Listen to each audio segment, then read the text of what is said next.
France में एक हफ्ते से आगजनी हो रही है, पूरा फ्रांस जल रहा है एक सप्ताह से। किसी एक सांसद का घर जला क्या? नहीं। किसी एक मंत्री का घर जला? नहीं। किसी एक जज का घर जला? नहीं। तो घर किसका जला? आम जनता का घर जला, व्यापारियों का घर जला, यानी मिडिल क्लास का घर जला, अपर क्लास का घर जला। न सांसद का घर जला, न विधायक का घर जला, न मंत्री का घर जला, न गवर्नर का घर जला, न किसी जज का घर जला। क्योंकि सांसद, विधायक, मंत्री, गवर्नर के घर में, जज के घर में ऑलरेडी पुलिस की फोर्स है।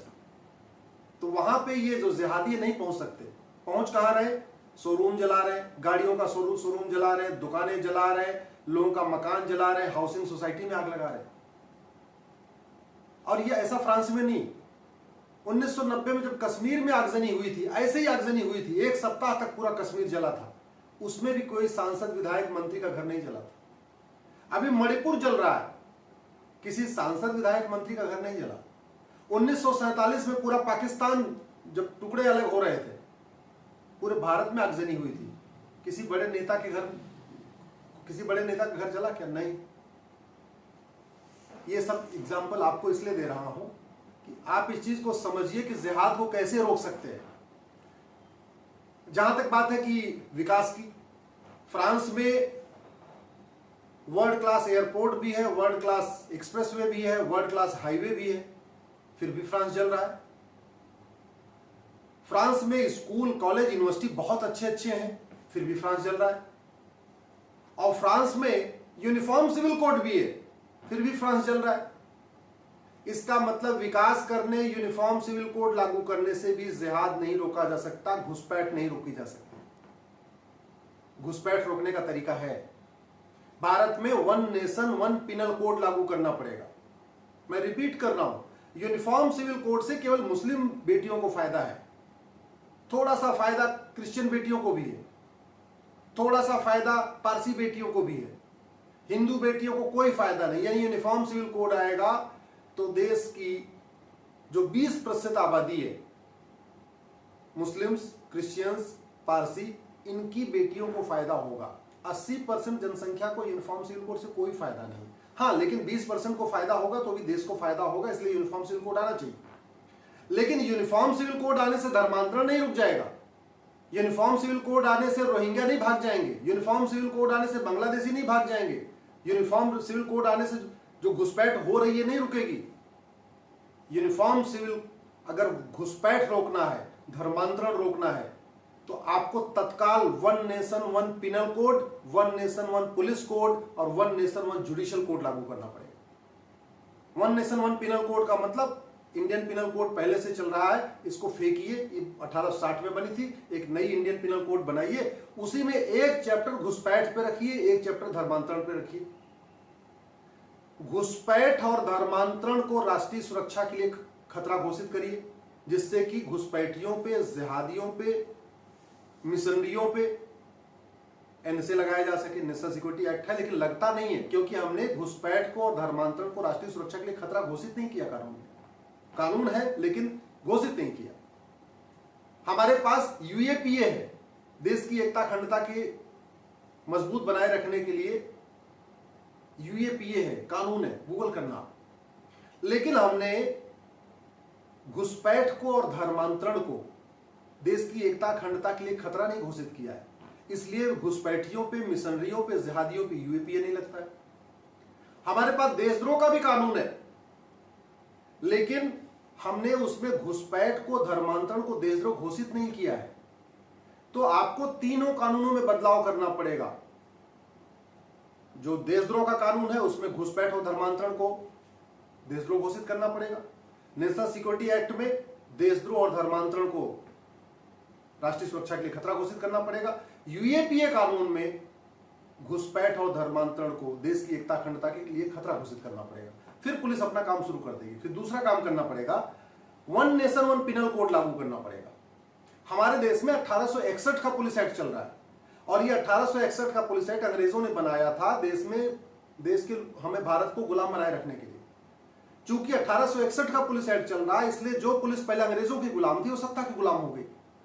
अब यूपी में बाबा की पुलिस अलग तरीके से काम करती है, केरल की पुलिस अलग तरीके से काम करती है, झारखंड की पुलिस अलग तरीके से काम करती है, बंगाल की पुलिस बिल्कुल अलग तरीके से काम करती है। क्यों? क्योंकि 1861 का पुलिस एक्ट चल रहा है। हमें पुलिस जो सत्ता की गुलाम बनी हुई, इसको सत्ता की गुलामी से बाहर निकालना पड़ेगा। हमें पुलिस को स्वतंत्र आजादी देना पड़ेगा। पुलिस के ऊपर जो तलवार लटकती रहती है कि किसी जिहादी को पकड़ ले, किसी मिशनरी को पकड़ ले, किसी घुसपैठिया को पकड़ ले तो उसका रातों रात ट्रांसफर हो जाएगा, उससे हमें बचाने के लिए 1861 का पुलिस एक्ट खत्म करना पड़ेगा। एक नया one nation one penal code लागू करना पड़ेगा। और आर्टिकल 14 यही कहता भी है। आर्टिकल 14 कहता है रूल ऑफ लॉ। तो रूल ऑफ लॉ तो तभी अच्छा होगा ना जब अच्छी पुलिस होगी। दूसरा, one nation one penal code. अभी हमारे पास धर्मांतरण के लिए कुछ राज्यों ने कानून बना दिया, कुछ राज्यों ने घुसपैठियों के लिए भी कुछ किया है, लेकिन घुसपैठ और धर्मांतरण राष्ट्रीय स्तर पे होता है, पूरे देश की समस्या है। इसलिए एक नया इंडियन पिनल कोड बनाया जाए, उसी में एक चैप्टर घुसपैठ हो और एक चैप्टर धर्मांतरण, एक चैप्टर हो ऑफेंस रिलेटिंग टू इनफिल्ट्रेशन और एक चैप्टर हो ऑफेंस रिलेटिंग टू कन्वर्जन। और हमारे देश में जिस तरीके से 50 कानून चल रहे हैं, घुसपैठ का अलग, धर्मांतरण का अलग, गौ तस्करी का अलग, मानव तस्करी का अलग, सोना तस्करी का अलग, अमेरिका में ऐसा नहीं है। अमेरिका में एक फेडरल पिनल कोड है, उसमें 123 चैप्टर है और सारा उन्होंने घूसखोरी, जमाखोरी, मिलावटखोरी, कालाबाजारी, नशा तस्करी, मानव तस्करी, सोना तस्करी, चंदन तस्करी, धर्मांतरण, घुसपैठ, सबको उसी एक की किताब में रखा हुआ है। उसको कहता है फेडरल पिनल कोड। तो उसी पैटर्न पे हमको भारत में एक इंडियन पिनल कोड बनाना पड़ेगा। 1 घंटे के अंदर मुकदमा दर्ज हो और 1 महीने के अंदर जांच पूरी हो, यह हमें मैंडेटरी करना पड़ेगा, पुलिस चार्टर लागू करना पड़ेगा। लेकिन 1 महीने में जांच तभी पूरी हो सकती है जब भारत में नार्को पॉलीग्राफ ब्रेन मैपिंग कानून हो। अगर नार्को पॉलीग्राफ ब्रेन मैपिंग कानून होता तो आसाराम जी सच बोल रहे हैं या आसाराम जी के ऊपर जो आरोप लगाया गया वो सच अब तक पता चल गया होता। ब्रिजभूषण शरण सिंह सच बोल रहे हैं या उनके ऊपर जो आरोप लगाया गया वो सच अब तक पता चल गया होता। गांधी परिवार सच बोलता है या उसके पास कालाधन बेनामी संपत्ति है अब तक पता चल गया होता। लालू यादव के पास कालाधन बेनामी संपत्ति है कि नहीं अब तक पता चल गया होता। ममता बनर्जी के पास कालाधन बेनामी संपत्ति है कि नहीं अब तक पता चल गया होता। अगर नार्को पॉलीग्राफ ब्रेन मैपिंग कानून बनाया होता तो स्टालिन के पास कालाधन बेनामी संपत्ति है कि नहीं पता चल गया होता। तो नार्को पॉलीग्राफ ब्रेन मैपिंग कानून बनाना पड़ेगा, तभी 1 महीने के अंदर जांच पूरी हो जाएगी। और एक हमें जुडिशियल चार्टर लागू करना पड़ेगा, one nation one judicial code लागू करना पड़ेगा कि हर मुकदमे का फैसला हर हालत में 1 साल के अंदर करना है। ये जो जजेस बार बार एडजर्नमेंट देते रहते हैं, वकील तारीख पे तारीख मांगते रहते हैं और जज तारीख पे तारीख देते रहते हैं, ये नहीं चलेगा। आपको हर हालत में 1 साल के अंदर मुकदमे का फैसला करना पड़ेगा। तो ये one nation one judicial code, तो ये 3 काम हो जाए, one nation one police code, one nation one penal code, one nation one judicial code, तब जाके वास्तव में जिहाद रुकेगा।